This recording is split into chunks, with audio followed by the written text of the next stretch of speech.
Today, the Mario RPG scene tends to be synonymous with Mario and Luigi, a rather fun series that finds its home on Nintendo's family of handhelds. It's easy to forget that there's another flavor of Mario RPG, typically on consoles, one that's been missing in action for quite a while. Or so we'd like to pretend, because I've heard Sticker Star wasn't very good at all. Of course, I'm talking about Paper Mario. We had 2007's Super Paper Mario, and as much as I remember enjoying it as a kid, it's not really an RPG, so we'll have to take a look back even further at 2004's The Thousand-Year Door. Yes, you heard right, 2004. That's over 10 years ago. That's the year Halo 2 and Half-Life 2 came out. That's the year Spider-Man 2 and Harry Potter 3 hit theaters. That's the year Samurai Champloo started airing. May Manglobe rest in peace. A decade is a long time, and video games in particular have taken great strides since then, but every so often it's nice to step back and relive a classic. Or just live it if you never managed to play it in the first place, as is the case with me and The Thousand-Year Door. So, from the perspective of a jaded 2015 gamer, let's see how it holds up.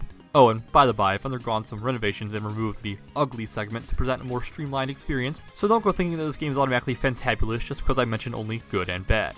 Secondary FYI, this is GameCube footage, so the resolution might not be the best.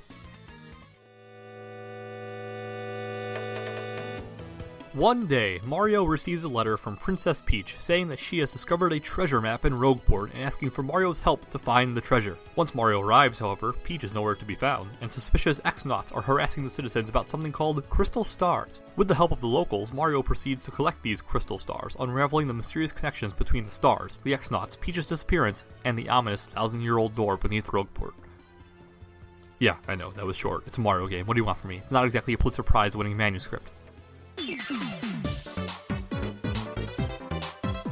At its core, the battle mechanics of Thousand-Year Door are very simple. You have two basic attacks, the jump and the hammer, each of which are varyingly effective depending on the type of enemy, and Mario's partner brings a special third attack, ranging from a simple headbutt to a large-scale explosion. Where things get interesting is when you level up, because there is no way to directly increase your offensive or defensive power. Mario's jump and hammer will always do the same amount of damage, except for a handful of items you force to pick up as you go. So it falls to the player to select what they can upgrade, being either HP, health, FP, flower points, which power special moves, or BP, badge points, which allow you to equip more badges. Pro tip, always upgrade badge points. Badges are where any customization and depth to the battle system comes into play. They're items that, when equipped, deliver a wide range of effects. One badge could simply give you a more powerful hammer swing, another could make you immune to poison, a third could let you switch partners without taking up a turn, a very useful ability I must add, and a fourth could let you attack enemies indefinitely as long as you have good timing. The point is, a number and variety of badges available, especially if you're willing to work for them, lets you shape Mario into a man that can fit any playstyle. If you find yourself not using that special move,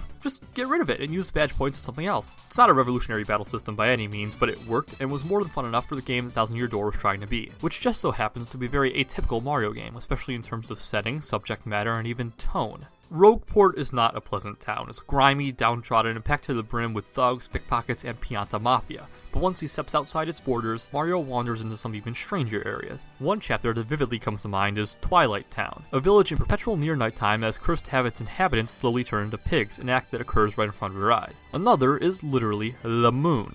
Mario is shot via cannon to the moon. The impact of this moment might be dampened a bit with the advent of the Galaxy games and Super Paper Mario's own moon trip, but it's important to remember that Thousand-Year Door predated both of them by years, and even so, is only one memorable location in a game dotted with them. When you think Mario, the average gamer wouldn't think of a WWE-style fighting ring or a supernatural mystery and a high-class train ride, but Thousand-Year Door doesn't care, and in doing so, becomes nothing else a very unique Mario game. A uniqueness which is exacerbated by the lineup of characters, particularly Mario's battle partners. Again, this is Mario, so you're not going to see any people that stick with you for years thanks to the depth of their personalities. Nearly everyone is in fact very one-note, but that doesn't mean it's not a fun time. Where else could you see Mario team up with classic enemies like Goombas, Koopas, and Bob-ombs? What's that? The original Paper Mario? Yeah, that's true, but if it ain't broke, don't fix it, I guess. And as someone who's never played the original, I like the cast. A standout character for being one of the realest was Admiral Bobbery, a former ship captain stricken by grief after the death of his wife while he was away at sea. Coincidentally, Bobbery was also one of my favorites in battle because of his high attack and HP values. And despite being over a decade old, Thousand-Year Door's memorability is accentuated by its graphics. The visual style of Paper Mario lends itself to a true timelessness, reminiscent of a well-made cartoon more than anything else. Putting aside the relatively low 480p resolution inherent to the GameCube, Thousand-Year Door is a game that will look good almost indefinitely, because it emphasizes design over actual technical acuity, which is a threshold I wish more creators would shoot for. Like most of the Mario RPGs I've played, Thousand-Year Door has a very active sense of humor. I struggle to say much more on the matter beyond that. It's just a funny game with an effective mix of both subtle and less subtle jokes, with wonderfully absurd moments sprinkled throughout. Bowser, despite his relatively infrequent appearances, is as always a highlight. He's a bumbling fool of Koopa King, completely confident in his superiority despite being trounced by Mario at every turn. At this point, I suppose it's worth mentioning that Bowser is in fact playable for a couple brief moments of parody of the original Super Mario Bros. I'm frankly not exactly sure why these bits were thrown in, but they were a nice change of pace and never overstayed their welcome, so I won't complain. I also won't complain about the soundtrack, though I'm not as enamored with it as some other people. It was fine and functional in the moment, and rarely, if ever, outright bad, but I really wouldn't go out of my way to listen to it now that the game is over. Just didn't have much staying power for me. With the exception of the battle theme, which in a JRPG you're pretty much guaranteed to memorize from the number of times you'll have to hear it, I can only remember maybe 1 or 2 songs. To be sure, certainly not a bad soundtrack, but not terribly noteworthy either. The main antagonist of Thousand Year Door is the X-Naut's supreme leader, Sir Grodus. At a glance, he seems like a pretty cool villain. Visually, he has what it takes with the machinery and whatnot in his skull, plus that ominous fashion sense with a staff to cap it all off, but that's about the only thing you'll remember of him. Grodus is a boring villain. His brilliant master plan, get this, is to take over the world by awakening an ancient supernatural power. If you want an idea of how well that works out, I refer you to Raiders of the Lost Ark.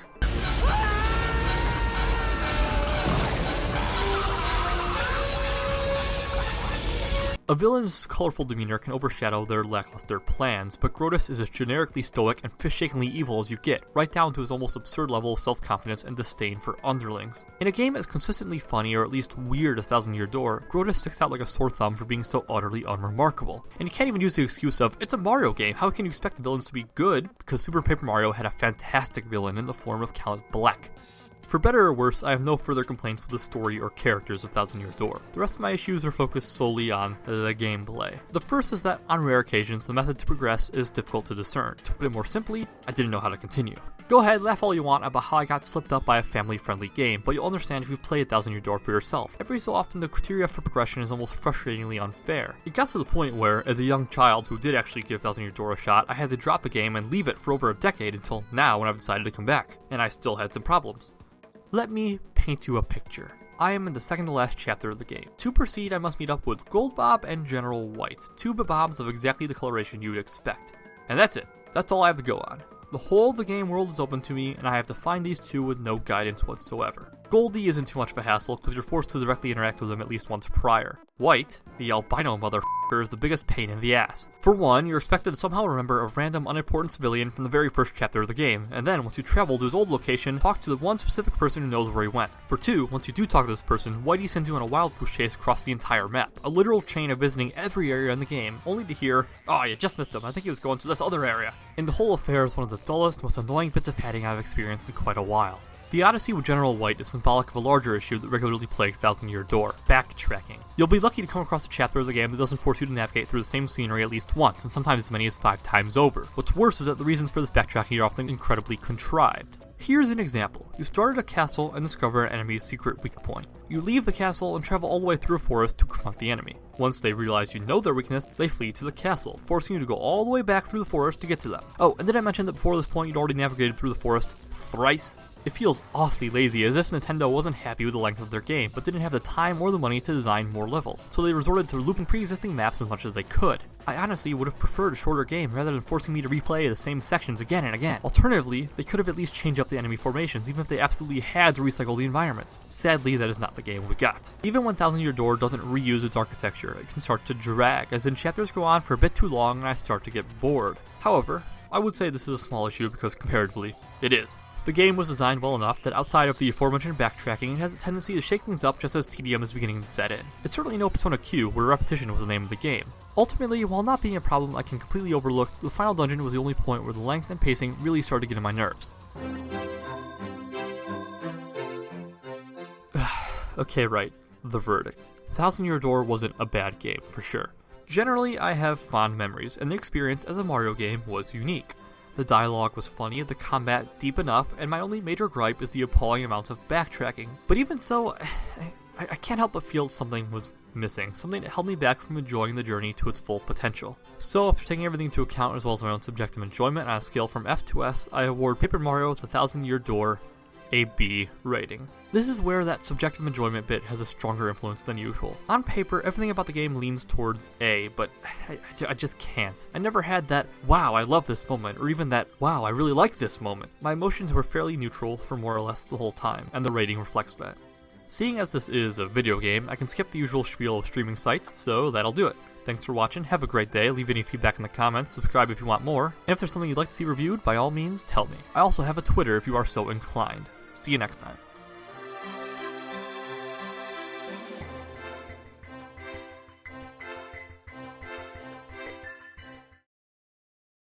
That's the year Spider-Man 2 and Harry Potter 3 hit theaters. That's the year Samurai Champloo. That's the year Samurai Champloo started airing.